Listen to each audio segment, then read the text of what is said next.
Joining me to talk much more about these infrastructure projects and the conflicts between economic development and preservation is Paulo Sotero. He's the director of the Brazil Institute at the Woodrow Wilson International Center. Welcome back to the show. Good to see you, Paulo. Let me start by explain to us why this is so controversial. Obviously, Brazil wants to grow, but at the same time, there's these sort of cultural, lifelong issues that affect the locals there. Well, the Amazon, Phil, is a unique ecosystem.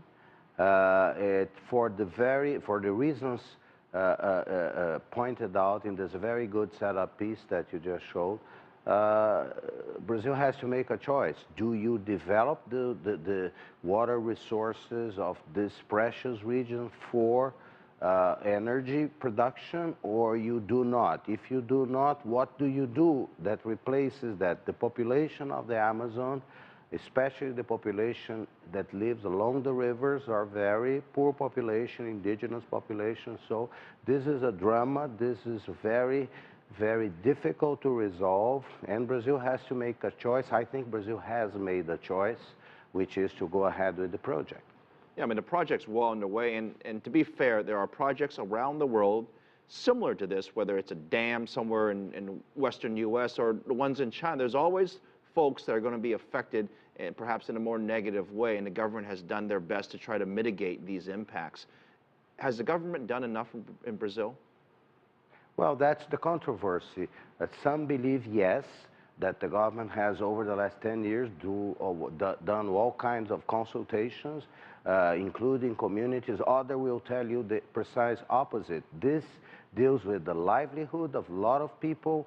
This deals also with what one of the people interviewed mentioned, is the need to continue to produce energy.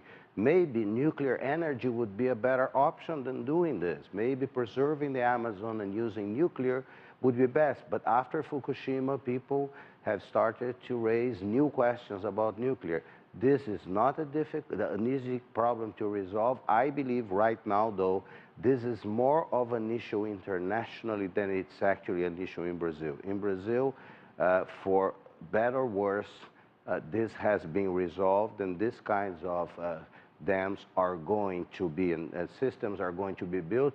Fortunately, in a sense, the economy in Brazil has not grown very strongly lately, so you have more time to reconsider, to build this more slowly and see the impacts that this will cause before you push ahead with the whole project. Paulo, if you look at satellite images from that region, and I'm talking specifically about the rainforest and how it's disappearing literally year by year, have they looked at what the impact this is going to have on the rainforest itself?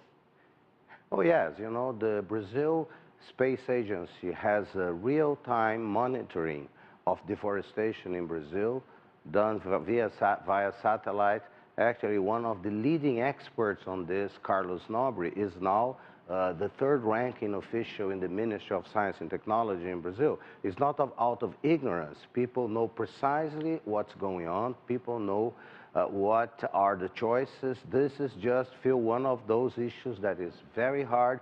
I believe that if you were to run a poll in Brazil, people would say in the majority that they need energy, they support this, with misgivings, because at the same time, probably there are more intelligent ways to explore the Amazon economically. Paulo Sotero, always good to have you on the show and for your analysis. Thank you very much. A very controversial issue that you're helping us better understand.